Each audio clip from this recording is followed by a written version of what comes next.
So you quit your boring 9-to-5 job to pursue your passion. And at first you are ecstatic. No boss anymore. No annoying colleagues anymore. Finally, you can follow your dream. You will become rich. But soon reality starts sinking in. You have no income, you have no customers, you have no support. Success and failure solely depends on you now. And this is when the struggle begins.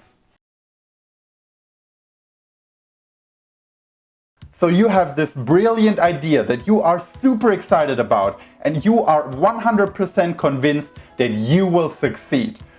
Unfortunately though, no one else is.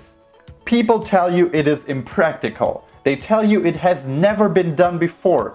They tell you that you have neither the resources nor the connections to pull this off. Everyone is telling you that you should just give up. Richard Branson experienced that firsthand in the 80s when he started Virgin Airlines.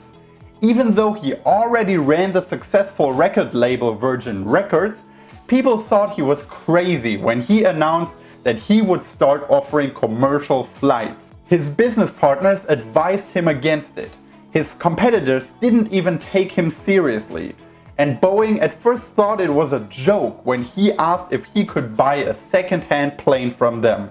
And still Branson pushed through and in just 12 months built an airline that over the years seriously challenged major companies like British Airways and American Airways and revolutionized air travel. Every beginning is tough. Not only does no one believe in you as you pursue your crazy dream, you also start at the very bottom and have to work your way up. There is no safety cushion, no company pension plan, no paid vacations. It is just you, your vision, and a lot of hard work. J.K. Rowling, the inventor of Harry Potter and now richest author in the world, experienced that when she first started out. Living on welfare as a single mother, she was as poor as it is possible in modern Britain without being homeless. The fears that my parents had had for me and that I had had for myself had both come to pass. And by every usual standard, I was the biggest failure I knew. But she accepted the situation and used the time to work on her first manuscript, which she wrote on an old manual typewriter.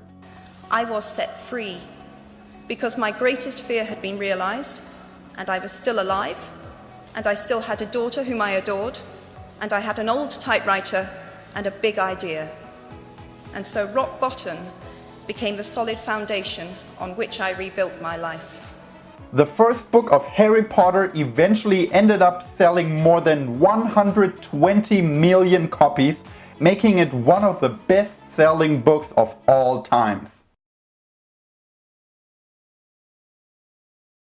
Do you know this vacuum cleaner? It's a Dyson, right? Nowadays, of course, everyone knows this worldwide brand. Not many know, however, that it took its founder, James Dyson, 5,127 attempts until he finally built a working prototype. This means that he failed for over 5,000 times before he finally had something to show for. Entrepreneurship can be brutal, and every failure adds to the pain.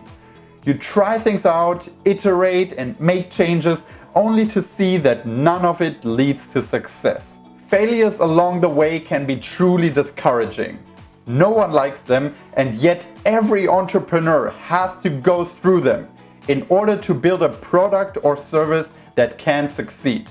So we endure failure after failure because we are convinced that it will all work out in the end. For James Dyson it did. After over 5 years and more than 5,000 failures, he eventually developed the vacuum cleaner that would later make him into a multi-billionaire. So you try to dig yourself out of the hole you've gotten yourself into. You work your butt off, you hustle every single day, you pull all-nighters, you have no weekends. Your friends and family are starting to forget what you even look like. And still, even though you do nothing but work, you still have no money. Elon Musk was exactly in that situation when he started out in the 90s. He and his brother were broke, but determined to start an online company. They would work around the clock and save money wherever they could. Instead of getting an apartment, we just rented a small office and we slept on the couch. And we showered at the YMCA, and we're so hot up we had just one computer. So the website was up during the day, and I was coding at night. 7 days a week, all the time. All of the hard work eventually paid off as they sold their company a few years later. By now, of course, Elon is worth around $20 billion and one of the most notorious entrepreneurs on this planet.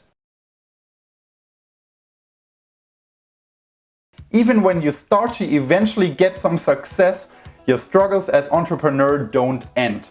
Instead, they only intensify. Competitors steal your ideas and try to put you out of business. People in your own company turn against you. You constantly have to watch your back to not lose what you have so painfully built. Steve Jobs had to experience that in the early days of Apple after they got copied by Microsoft. An incident he was still bitter about years later. And since Windows just copied the Mac, it's likely that no personal computer would have them. So Steve learned the hard way that as an entrepreneur you cannot trust anyone. As we all know though, the story had a happy end for him. Years later, he returned to Apple as CEO and led the company he once started in his garage to become the most valuable company on earth. So if you are struggling as an entrepreneur right now, just keep in mind, you are not alone. Every entrepreneur before you has experienced tough times. Every entrepreneur has failed. Every entrepreneur has faced resistance.